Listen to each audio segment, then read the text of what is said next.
নমস্কাৰ বন্ধুসকল, আজি আমি এবিধ অতি সহজলভ্য আৰু আমাৰ সকলোৰে ঘৰে ঘৰে থকা এবিধ সুপাৰ ফুডৰ বিষয়ে কথা পাতিম। সুপাৰ ফুড বুলি সেইবিধ খাদ্যকে কোৱা হয় যিবিধ খাদ্যত আমাৰ শৰীৰৰ বাবে প্ৰয়োজনীয় বেছিভাগ খাদ্য উপাদানেই পোৱা যায়। আমি সকলোৱে জানো যে আমাৰ শৰীৰৰ শ্ৰীবৃদ্ধি গঠনৰ বাবে প্ৰধানকৈ 6 প্ৰকাৰৰ খাদ্যৰ প্ৰয়োজন আৰু সেই 6 প্ৰকাৰৰ খাদ্য হৈছে protein, carbohydrate, fat, mineral, vitamin আৰু পানী। এই 6 প্ৰকাৰৰ খাদ্য উপাদান যদি আমি নিয়মিতভাৱে আৰু সুষমভাৱে গ্ৰহণ কৰোঁ তেতিয়াহে আমি সুস্বাস্থ্য লাভ কৰিব পাৰোঁ। গতিকে বন্ধুসকল, আমি যদিহে এবিধ খাদ্যতে এই 6 প্ৰকাৰৰ খাদ্য লাভ কৰিব পাৰোঁ তেনেহ'লে নিশ্চিতভাৱে এবিধ খাদ্য আমাৰ বাবে অতি প্ৰয়োজনীয় আৰু সেইবাবে কোৱা হয় এনেবোৰ খাদ্যক সুপাৰ ফুড বুলি। অৱশ্যে মই প্ৰথমেই এই সুপাৰ ফুডবিধৰ নাম উল্লেখ নকৰোঁ, পিছত উল্লেখ কৰিম। প্ৰথমতে আমি এই খাদ্য উপাদানৰ বিষয়ে আমি কথা পাতোঁ। প্ৰথম কথাটো হৈছে যে আমাৰ শৰীৰৰ গঠনৰ বাবে বা মাচুল গঠনৰ বাবে আমাৰ যিবিধ খাদ্য উপাদানৰ প্ৰয়োজন সেইবিধ হৈছে প্ৰটিন। প্ৰটিন যদি আমি প্ৰয়োজনীয় পৰিমাণে গ্ৰহণ কৰোঁ তেতিয়াহে আমাৰ শৰীৰৰ গঠন ঠিকমতে হ'ব বা আমাৰ শৰীৰৰ শ্ৰীবৃদ্ধি সঠিকভাৱে হ'ব। গতিকে আমি প্ৰটিন সদায় সুষমভাৱে গ্ৰহণ কৰাটো অতি প্ৰয়োজনীয়। তাৰপিছত 2 নম্বৰ খাদ্যবিধ হৈছে কাৰ্বহাইড্ৰেট। কাৰ্বহাইড্ৰেটৰ পৰা আমি প্ৰয়োজনীয় শক্তি আহৰণ কৰিব পাৰোঁ। আমি খোজ কঢ়াৰ বাবে বা আমাৰ শৰীৰৰ ভিতৰৰ যিবোৰ কাম চলি থাকে সেই কামবোৰ চলাৰ ক্ষেত্ৰতো আমাৰ শক্তিৰ প্ৰয়োজন। গতিকে সেই শক্তি আমি কাৰ্বহাইড্ৰেট জাতীয় খাদ্যৰ পৰা আহৰণ কৰিব পাৰোঁ আৰু এই কাৰ্বহাইড্ৰেট জাতীয় খাদ্যবোৰ ভাঙি একেবাৰে সৰলীকৃত হৈ পৰে আৰু এই সৰলীকৃত হৈ পৰা একেবাৰে শেষৰ ষ্টেজটো হৈছে গ্লুক'জ আৰু এই গ্লুক'জৰ পৰাই আমি এই শক্তি আহৰণ কৰিব পাৰোঁ। তাৰপিছত 3 নম্বৰ খাদ্য উপাদানবিধ হৈছে ফেট। ফেট আমাৰ শৰীৰৰ বাবে অতি প্ৰয়োজনীয়। আমাৰ শৰীৰত এই মাংস পেশীৰ লগতে আমাৰ ফেটৰো প্ৰয়োজন আৰু এই ফেট থাকিলে আমাৰ শৰীৰৰ কিছুমান কাম, বিশেষকৈ হৰম'ন সংশ্লেষণৰ কাম বা আমাৰ শৰীৰত তাপ বা শীত নিয়ন্ত্ৰণ হৈ থকা কামবোৰ এই ফেটৰ বাবে হয়। আমাৰ গাৰ ছালত আচলতে ফেটৰ এটা লেয়াৰ থাকে। সেই লেয়াৰটো যদি সঠিকভাৱে নাথাকে বা ঠিকমতে নাথাকে তেনেহ'লে আমাৰ শৰীৰৰ এই তাপ নিয়ন্ত্ৰণৰ ক্ষেত্ৰত যথেষ্ট অসুবিধা হয়। ইয়াৰ উপৰি আমি আচলতে এই ফেটৰ পৰা শক্তিও আহৰণ কৰিব পাৰোঁ। তাৰপিছত 4 নম্বৰ খাদ্য উপাদানবিধ হৈছে মিনাৰেলছ। আমাৰ শৰীৰৰ বিভিন্ন কামৰ বাবে বা কিছুমান কোষ গঠনৰ বাবে মিনাৰেল কিছুমানৰ প্ৰয়োজন, যেনে আইৰণ, কেলছিয়াম, মেগনেছিয়াম, ফছফৰাছ। গতিকে এই মিনাৰেলবোৰ আমি খাদ্যৰ জৰিয়তে আহৰণ কৰিব লাগে। গতিকে সুপাৰ ফুডত আচলতে এই মিনাৰেলবোৰো থাকে। তাৰপিছত 5 নম্বৰ খাদ্য উপাদানবিধ হৈছে ভিটামিন। আমি সকলোৱে জানো যে ভিটামিন আচলতে 6 প্ৰকাৰৰ, যেনে A, B, C, D, E আৰু K। এই 6 প্ৰকাৰৰ ভিটামিন আমাৰ শৰীৰৰ বিভিন্ন কামৰ বাবে লাগে। গতিকে আমি যিবোৰ খাদ্য আহৰণ কৰোঁ সেই খাদ্যত এই ভিটামিনবোৰ সুষম মাত্ৰাত থাকিব লাগে। তাৰপিছত 6 নম্বৰ খাদ্য উপাদানবিধ হৈছে পানী। পানীক আচলতে আমি খাদ্য উপাদান বুলি গণ্য নকৰোঁ যদিও আমাৰ শৰীৰত আচলতে যথেষ্ট পৰিমাণে পানীৰ প্ৰয়োজন। আমাৰ কোষবোৰত 80% পৰ্যন্ত পানী থাকিব লাগে। তেতিয়াহে আমাৰ শৰীৰৰ যিবোৰ কাম চলি থাকে বা শৰীৰৰ কোষবোৰত যিবোৰ কাম চলি থাকে সেই কামবোৰ সঠিকভাৱে চলে আৰু শৰীৰৰ কামবোৰ সঠিকভাৱে চলিলেহে আমাৰ সুস্বাস্থ্য ৰক্ষা হয়।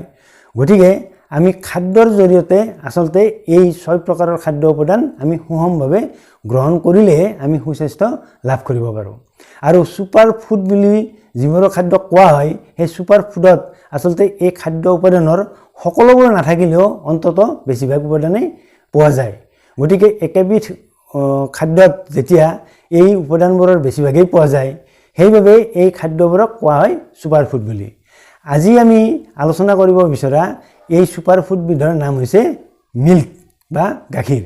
গাখীৰ আমি সকলোৱে জানো আৰু আমাৰ সকলোৰে ঘৰে ঘৰে গাখীৰ থাকেই আৰু গাখীৰ যে এবিধ সুপাৰ ফুড সেই বিষয়েও আমি আচলতে বেছিভাগ মানুহে জানো যে গাখীৰ এবিধ পুষ্টিকৰ খাদ্য আৰু গতিকে আমি এই গাখীৰ নিয়মিতভাৱে আচলতে সেৱন কৰিব লাগে। গতিকে গাখীৰ হৈছে এবিধ সুপাৰ ফুড। গাখীৰত আমি উল্লেখ কৰা এই খাদ্য উপাদানৰ বেছিভাগেই পোৱা যায়। গতিকে গাখীৰ আমি যদি নিয়মিতভাৱে সেৱন কৰোঁ তেনেহ'লে গাখীৰৰ পৰা আমি আমাৰ বাবে প্ৰয়োজনীয় বেছিভাগ খাদ্য উপাদানেই লাভ কৰিব পাৰোঁ। অৱশ্যে মন কৰিবলগীয়া কথাটো হৈছে যে গাখীৰত কিন্তু এবিধ আমাৰ শৰীৰৰ বাবে অতি প্ৰয়োজনীয় উপাদান পোৱা নাযায় আৰু সেই উপাদানবিধ হৈছে মিনাৰেলছবোৰৰ ভিতৰত আইৰণ। আইৰণ হৈছে আমাৰ শৰীৰৰ বাবে এবিধ অতি প্ৰয়োজনীয় খাদ্য উপাদান আৰু মিনাৰেল। আৰু এই আইৰণৰ পৰা আমাৰ তেজত হিমগ্ল'বিন গঠন হয়।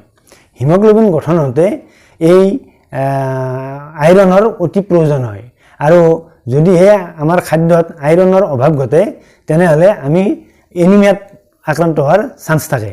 গতিকে আমি নিয়মিতভাৱে যিবোৰ খাদ্যত আইৰণ পোৱা যায় সেই আইৰণ পোৱা খাদ্যবোৰ খাব লাগে।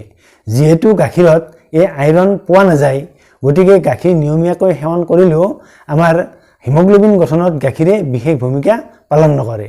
গতিকে নিয়মীয়াকৈ গাখীৰ খালে আমি অন্য খাদ্য উপাদানবোৰ লাভ কৰিব পাৰোঁ যদিও আমি আইৰণ লাভ নকৰাৰ ফলত হিমগ্ল'বিন গঠনৰ ক্ষেত্ৰত এই গাখীৰে বিশেষ ভূমিকা পালন নকৰে বা সহায় নকৰে। গতিকে আমাৰ তেজত যাতে হিমগ্ল'বিনৰ পৰিমাণ সঠিকভাৱে থাকে তাৰ বাবে আইৰণ সমৃদ্ধ অন্য খাদ্য বস্তুও আমি নিয়মিতভাৱে সেৱন কৰিব লাগে।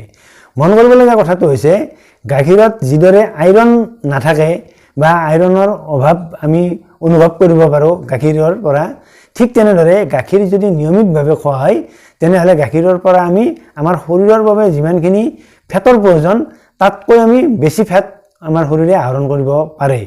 গতিকে অতিৰিক্ত ফেট আহৰণ কৰিলেও আমাৰ শৰীৰৰ বাবে কিছুমান অসুবিধাৰ সৃষ্টি হ'ব পাৰে। বিশেষকৈ বয়সস্থ লোকসকলে যদি বেছিকৈ ফেট আহৰণ কৰে বা বেছিকৈ ফেট গ্ৰহণ কৰে তেনেহ'লে কলেষ্ট্ৰলৰ সমস্যাৰ সৃষ্টি হ'ব পাৰে। অৱশ্যে আমাৰ শৰীৰৰ বাবে ফেটৰ যথেষ্ট প্ৰয়োজন হয় আৰু ফেট থাকিলে কিছুমান ভিটামিন আমাৰ ফেটত ডিজলভ হোৱাৰ ফলত আমাৰ শৰীৰে গ্ৰহণ কৰিব পাৰে বা এই ফেটৰ বাবে আমাৰ শৰীৰৰ কিছুমান হৰমন চিন্থেচিছ হয়। গতিকে আমাৰ শৰীৰৰ বাবে নিশ্চিতভাৱে ফেটৰ অতি প্ৰয়োজন যদিও এক নিৰ্দিষ্ট মাত্ৰাৰে প্ৰয়োজন। কিন্তু গাখীৰত সাধাৰণতে ফেট বেছিকৈ পোৱা যায়। কিন্তু আজিকালি কৃত্ৰিম উপায়েৰে গাখীৰত থকা এই অতিৰিক্ত ফেট কিছুমান কমোৱা হয় বা আমাৰ অসম চৰকাৰৰ যি গাখীৰ প্ৰডাকশ্যন কোম্পানী বিশেষকৈ পুৰবী, সেই পুৰবীতো আচলতে ফেট কম থকা গাখীৰ পোৱা যায় বা যিবিলাক গাখীৰক স্কিম মিল্ক বুলি কোৱা হয় সেই স্কিম মিল্কত আচলতে ফেট একেবাৰে নাথাকে বুলি ক'ব পাৰি। গতিকে বয়সস্থসকলে গাখীৰ চিলেকশ্যন কৰোঁতে এই ফেট কম থকা বা জিৰ' ফেটৰ গাখীৰে আচলতে খাব লাগে। অৱশ্যে সৰু ল'ৰা ছোৱালীৰ বাবে ফেট থকা গাখীৰ বেছি উপকাৰীহে। গতিকে বয়সস্থ লোকসকলে গাখীৰ খাওঁতে এই ফেট কমকৈ থকা গাখীৰটো চিলেকশ্যন কৰিব লাগে বা যাক কোৱা হয় স্কিম মিল্ক বুলি। আৰু সৰু ল'ৰা ছোৱালীৰ বাবে সম্পূৰ্ণ গাখীৰ যাক হোল মিল্ক বুলি কোৱা হয় সেই হোল মিল্ক আচলতে গ্ৰহণ কৰিব লাগে। গতিকে আজি আমি গাখীৰত কি কি খাদ্য উপাদান পোৱা যায় সেই বিষয়ে আমি জানিলোঁ। আৰু বন্ধুসকল, আজি আপোনালোকে গাখীৰৰ ছুপাৰ ফুড কিয় কোৱা হয় আৰু ছুপাৰ ফুড হিচাপে গাখীৰে আমাৰ সুস্বাস্থ্যত কি কি ভূমিকা পালন কৰিব পাৰে সেই বিষয়ে কিছু কথা শুনিলে। যদিহে আপোনালোকে আজিৰ ভিডিঅ'টো চাই ভাল পাইছে বা উপকৃত হ'ব বুলি ভাবিছে তেনেহ'লে ভিডিঅ'টিত লাইক এটা কৰিব, লগতে ভিডিঅ'টি শ্বেয়াৰ কৰিব বুলিও আপোনালোকক অনুৰোধ জনালোঁ। লগতে আমাৰ চেনেলৰ পৰা এনেধৰণৰ ইনফৰ্মেটিভ ভিডিঅ' পাই থাকিবলৈ হ'লে আমাৰ স্বাস্থ্য ৰক্ষাৰ চেনেলটো ছাবস্ক্ৰাইব কৰি থ'বলৈও আপোনালোকক অনুৰোধ জনালোঁ। অন্য এটা ভিডিঅ'ত আপোনালোকক লগ পোৱাৰ আশাৰে আজিলৈ সামৰিছোঁ। ধন্যবাদ।